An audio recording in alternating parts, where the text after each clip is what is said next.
opportunity to work together as well, from the pure private sector and the pure public sector, and that which sits in between. And some of the most exciting areas in Africa sits directly between the big structural projects that governments are wanting to do and the independent projects that the private sector want to do.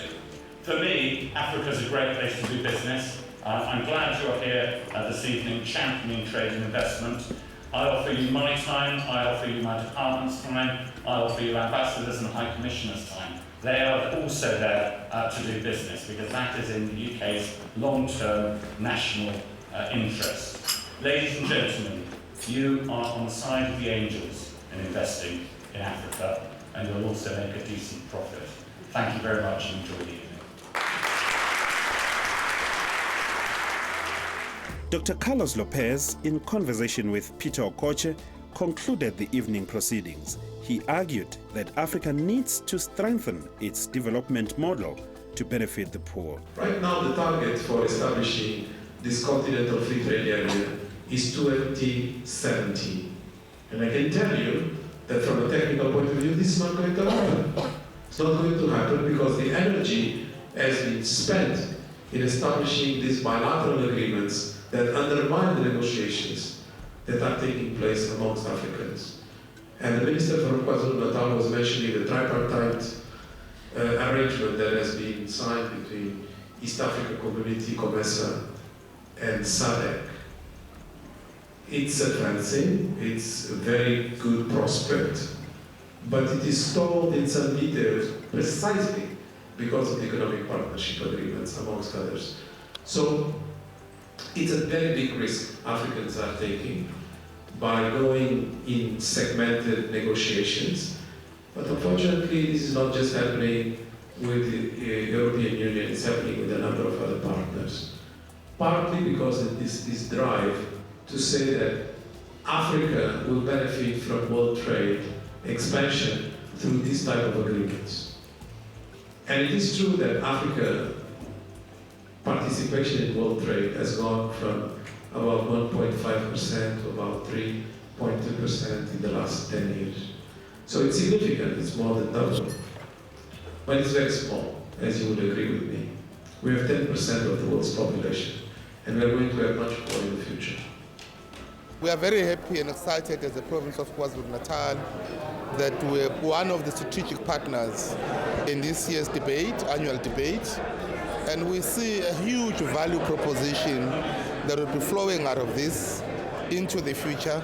In fact, according to me, I would want to see us as the KZN province coming back next year as one of the strategic partners. We will, I think, derive more maximum benefit out of it with this year's experience. What was your key message?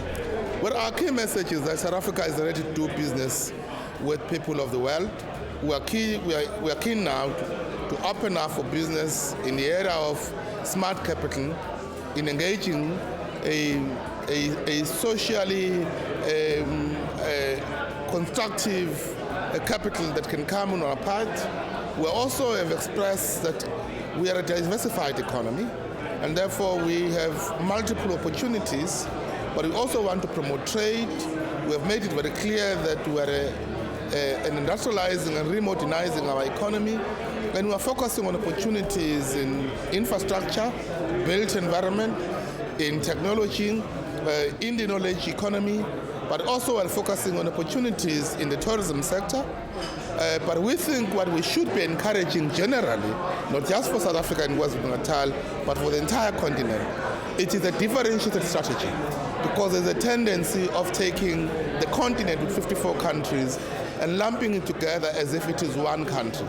So Africa is 54 distinct sovereign countries, and therefore you will find that other countries are at different stages of development compared to others. And therefore we must then have a strategy that does not take each and every country on the same level, but that accept that others would need to be given special attention because of the state of their development. It's high time African leaders begin to be part of these debates, because a lot of them can do better if they get the feedback from the people who are looking from afar. who are not even part of residence in Africa in one way or the other. The opportunities in the space where we are in the United Kingdom are huge for investments, for economic development, and for infrastructure development in Africa, which is still a problem. So the more we attend these kind of events to improve our systems back home, our infrastructure, our connectivity, and the way we do business with each other, I think it will be much more better to our leaders to know about these opportunities of these kind of debates.